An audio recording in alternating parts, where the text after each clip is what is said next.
నమస్తే welcome to big Telugu TV ప్రస్తుతం మనతో పాటు ఉన్నారు అనలిస్ట్ రాహుల్ అయ్యర్ గారు. నమస్తే అండి రాహుల్ గారు. ఎస్తర్ గారు అంటే నోయల్ వైఫ్ గా ఉన్నప్పుడు కన్నా కూడా వాళ్ళు డివోర్స్ తీసుకున్న తర్వాతే ఆమె బాగా ఫేమస్ అయ్యారు. పలు సందర్భాలలో కొన్ని ఇంటర్వ్యూస్ కూడా ఇస్తూ ఉంటారు. రీసెంట్గా ఆమె ఒక ఇంటర్వ్యూలో మాట్లాడుతూ షాప్ ఓపెనింగ్కి సంబంధించి కూడా కమిట్మెంట్స్ అడుగుతున్నారని కాస్టింగ్ కౌచ్ మరోసారి తెర మీదకి తీసుకొచ్చారని అనుకోవచ్చు. ఏం చెప్తారు?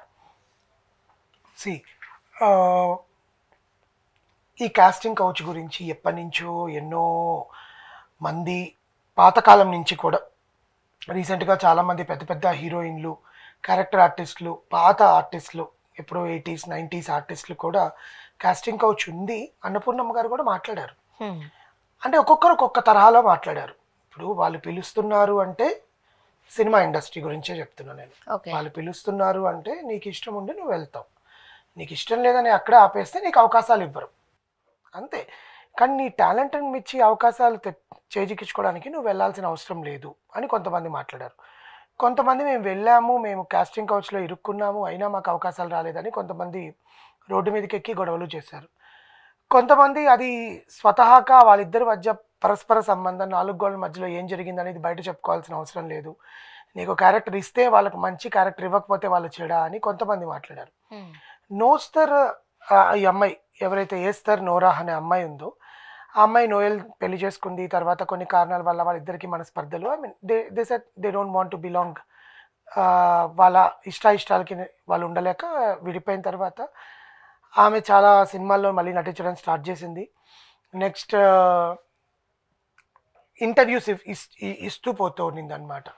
ఆ ఇంటర్వ్యూస్లో ఒక ప్రముఖ యూట్యూబ్ ఛానల్కి ఆమె ఇచ్చిన ఇంటర్వ్యూలో, మీరు ఎప్పుడైనా ఇలాంటి ఇబ్బందులు ఎదుర్కొన్నారా, హీరోయిన్లంతా ఇలా చేస్తారని చాలామంది మాట్లాడుతున్నారు, అది నిజమేనా, మిమ్మల్ని ఎవరైనా అడిగారా, చేశారా అన్నప్పుడు అడగడం అడగకపోవడం అనేది అవతల వాళ్ళ మీద డిపెండ్ అయి ఉంటుందండి. మనకు అది తెలుస్తుంది, ఆ వైబ్, వాళ్ళు మనల్ని ఎలా చూస్తున్నారు, చూసే చూపు, మాట్లాడే మాట, పిలిచే తీరు, ఇక్కడికి వచ్చి మాట్లాడమంటారా, ఇక్కడికి రండి, ఈరోజు ఈవినింగ్ రండి, లేకపోతే హోటల్లో ఫ్లాట్కి రండి, లేకపోతే మా అపార్ట్మెంట్స్కి డిన్నర్కి రండి, అవన్నీ మీరు ఎంతవరకు అవాయిడ్ చేస్తే అంతవరకు మంచిది. అవాయిడ్ చేయకపోతే అవకాశాలు రావా? మీలో నిజంగా టాలెంట్ ఉండి ఎన్నో ఏళ్ళు వెయిట్ చేసి ఇప్పుడు సినిమా రంగంలో మంచి స్థానాన్ని కాపాడుకోలేదా చెప్పండి? ఎంతమంది ఏజ్ దాటిపోయినా కూడా వాళ్ళ గ్లామర్ని మెయింటైన్ చేసుకుంటూ ఇప్పుడు అవకాశాలు చేజిక్కించుకొని చేస్తున్నారు. ఇది ఆడవాళ్ళకనే కాదు, ఆడవాళ్ళకన్నా మగవాళ్ళు కూడా ఇంకా ఇలాంటి వ్యభిచార కూపంలో పడుతున్నారు. ఎందుకంటే అవకాశాలు ఒకటో రెండో వస్తాయి, కమిట్మెంట్లు అడుగుతారు, కమిట్మెంట్లు ఇవ్వలేరు. ఇవ్వనప్పుడు ఏం చేస్తారు?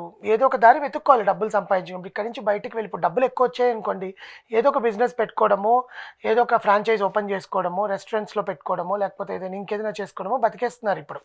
That is what the people are doing. కానీ అలా 1-2 అవకాశాలు వచ్చేసాక వాళ్ళకి ఇంకేమీ డబ్బు రావట్లేదు. సో ఇంకా వేరే దారిలో పోయి దుబాయ్కి వెళ్ళో, లేకపోతే కోల్కతాకి వెళ్ళి ఇక్కడి నుంచి అక్కడికి వెళ్ళో, ఎవరికి తెలియకుండా. ఇప్పుడు వీళ్ళ ఫేస్ 1-2 సినిమాల తర్వాత 3వ సినిమాకి వీళ్ళు ఎవరో కూడా గుర్తుపట్టరు. వీళ్ళు ఎక్కడెక్కడైనా దొరికితే ఓ పలానా సినిమాలో నటించిన హీరోయిన్ పలానా దగ్గర దొరికింది అంటారు. శ్వేతా బాసు ప్రసాద్ విషయంలో కూడా అలాగే జరిగింది. అమ్మాయిని ఇరికించారు, అమ్మాయికి తెలియకుండా. అది చాలా విషయాలు అమ్మాయి బయట చెప్పింది. అమ్మాయి రిహాబిలిటేషన్ సెంటర్కి వెళ్ళింది. దాని గురించి చాలామంది పెద్ద ప్రముఖులు కూడా మాట్లాడారు, అమ్మాయిని కావాలని ఇరికిచ్చారండి, ఆ అమ్మాయికి మంచి పేరు వస్తుందని, అమ్మాయిని వాడుకోవాలని ట్రై చేశారు అని. ఇలా చాలామందిని చాలా రకాలుగా వాడుకోవడానికి ట్రై చేస్తారండి. కానీ ఆమె చెప్పిన విషయం కూడా ఏంటి అంటే నాకు అది నిజంగానే చాలా మంచి అనిపించింది.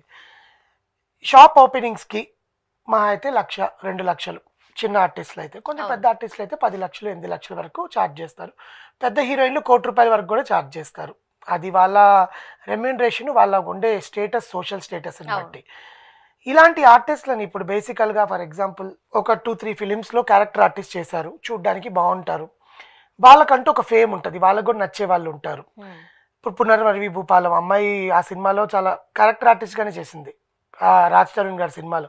తర్వాత ఆ అమ్మాయిని చాలామంది ఫ్యాన్ ఫాలోయింగ్ వచ్చింది బిగ్ బాస్ తర్వాత. అలా ఇప్పుడు వితికా షేరు గారు, అమ్మాయి ఇప్పుడు హీరోయిన్గా చేయలేదు, she did only 1 film in 1 or 2 films. ఒకటి వచ్చి పెళ్లి సందడి చేసింది, ఇంకొకటి సేమ్ రాఘవేంద్రరావు గారి డైరెక్షన్లో మన మంచు మనోజ్ కుమార్ తాప్సీ సినిమాలో వచ్చేసింది.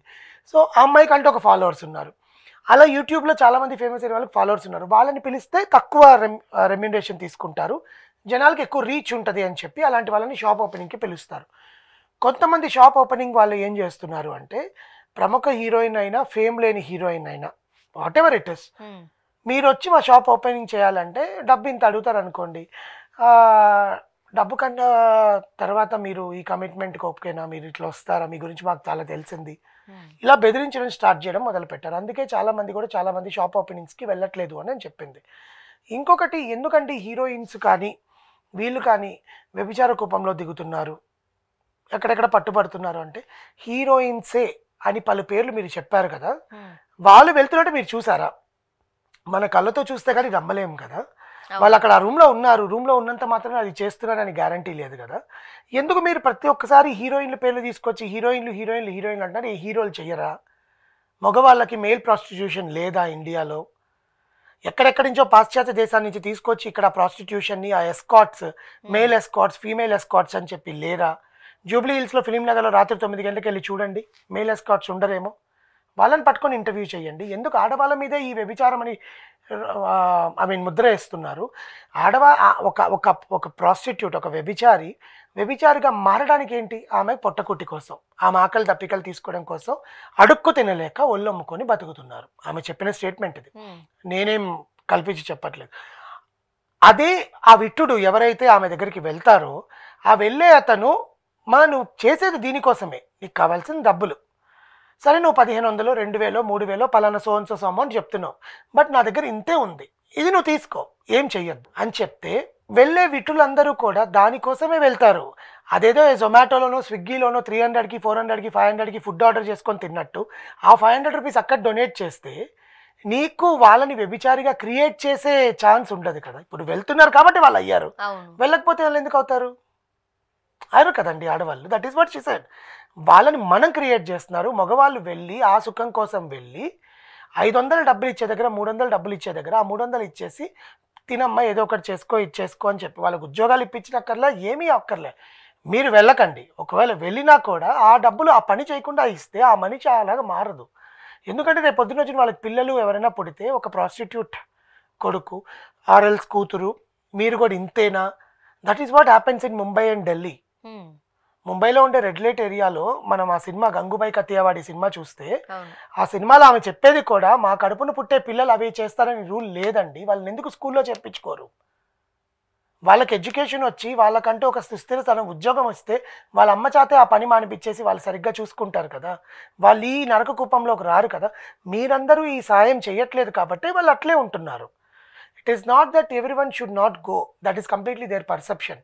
బట్ వెళ్ళినప్పుడు మీరు అలా ఆ 500, 300, 100 rupees whatever it is, you are spending money, దాంట్లో మీరు వాళ్ళకి ఇచ్చేసి అమ్మ ఏమొద్దు అంటే వాళ్ళ పని తగ్గుతుంది, వాళ్ళకి ఉపాధి ఎత్తుక్కోవడానికి ఛాన్స్ ఉంటుంది. వెళ్ళడం తగ్గించేశారనుకోండి, బయటకు వచ్చి ఏదో ఒక పని చేసుకోవడమే ఉంటుంది కదా, అంట్లు తోముకోవడము, ఇంట్లో పని చేయడము, స్వీపింగ్ చేయడము, గవర్నమెంట్లో కాంట్రాక్ట్ జాబ్స్ వస్తాయి, అలాంటివన్నీ చేయడం. That is what she has created the awareness. But అది ఆగుతుందా ఆగదా? కొన్నేళ్ల నుంచి రాజుల కాలం నుంచి రాజులే. కానీ మీరు అన్నట్టు చిన్న చిన్న పనులు చేసుకుంటే అన్ని డబ్బులు రావు కదా. కొంతమంది ఉద్దేశాన్ని కూడా మనం ఆగిపోతే అక్కడ కావాలనే ఇష్టపూర్వకంగానే, అంటే easy money, obviously it's just about 1 or 2 hours. వాళ్ళకి ఫేమ్ ఉంది, చాలా లక్షలు ఇచ్చే వాళ్ళు ఉన్నప్పుడు సో మనం వేరే దగ్గర మీరు అన్నట్టు అంటులు తోముకొని అవన్నీ చేయక్కర్లేదుగా, డబ్బులు depends upon their own perception. అయ్యింది పరిస్థితి అంతే. కానీ ఈ అమ్మాయి చెప్పింది ఏంటంటే జనరలీ దాంట్లో కూడా ఒక అర్థం ఉంది కదా అని అనిపిస్తుంది అమ్మాయి ఇంటర్వ్యూ చెప్పినప్పుడు. అంతేగాని she didn't mention any about heroines and all. అండి. Thank you so much.